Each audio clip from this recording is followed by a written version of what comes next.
So there was a great new report that came out in the Daily Beast just over the weekend, and it talked about the fact that Donald Trump is essentially doing so many rallies every single day with the run-up to the election tomorrow that his energy can't keep up.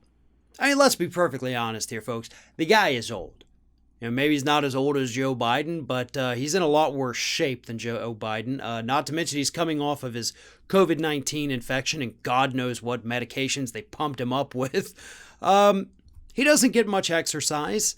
Yeah, we saw a video just last week of Joe Biden actually, kind of jogging down a set of stairs, a pretty decent set of stairs, and then jogging up to the stage. I'm pretty sure if Donald Trump tried that, Mike Pence would soon be sworn in as president afterwards. Just saying that. But either way, Trump says he's doing, 4 or 5 rallies every day as we get close to the election. He made that announcement a week or so ago, and he's been doing it. And as the Daily Beast points out, not going so well. His energy is super low. And because he has no energy, he's getting cranky.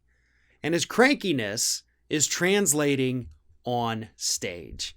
He's coming across as whiny. If anybody has children out there, and you know what happens with kids when they get overtired, they get whiny, they get cranky. Everything sucks. You can give them their most favorite thing in the world, and it's still going to be horrible because they're whiny. They need rest. Their little bodies can't take it. And Trump is the same way because the man's a giant toddler.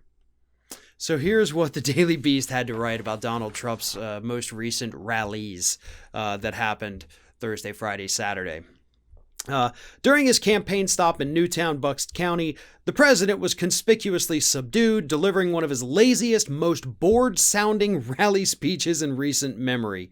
Lacking his standard energy and lib-owning peppiness, Trump sleepwalked his way through his prepared and ad-libbed remarks about how the Hunter Biden emails and foreign dealing story was somehow the biggest story in the country, a country, by the way, that's ravaged by Trump's own mismanagement of the coronavirus crisis and an economic implosion. He continues, the leader of the free world again groused, as is standard fare, about corrupt news, fake news, and about how the supposedly lefty big tech and Democrats and Republicans in name only play dirty to fight him and conservatives.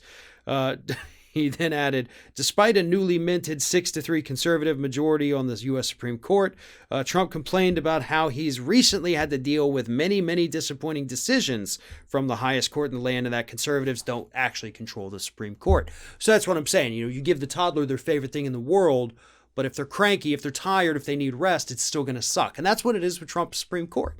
Dude, you got a 6-3 majority, but you're so cranky that you're sitting up there like, it's not good enough. And I want a Supreme Court. I wanted chicken nuggets. It's not how it works, big boy. Nobody's asking you to do these rallies. Nobody wants you to do these rallies, by the way.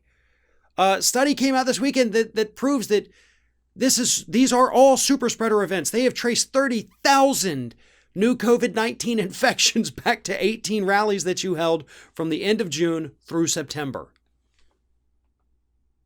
And yet here you are doing multiple rallies every single day, but it's because you don't care about their health. You don't care that you continuously are leaving people stranded miles away from their cars because you're not sending buses back to take them back to their cars. They brought them to the thing, but they're not taking them back. People have gotten hypothermia. Last week, people down in Florida at a rally got heat stroke. Had to be hosed off with fire hoses. The fire trucks came and started spraying the crowds to cool them off. I think 17 people ended up going to the hospital for that.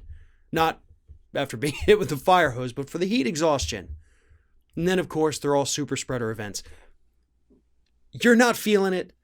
The public sure as hell doesn't need to feel it. Hopefully the rallies stop after tomorrow. I know some people think he's going to continue them. I don't. I really, really don't. Because if he's doing them and not campaigning, he's going to be on the hook for the cost of them. And when he finds out he has to pay money to go be around these riffraff that he wouldn't even let into his country club, yeah, the rallies will stop pretty darn quick at that point.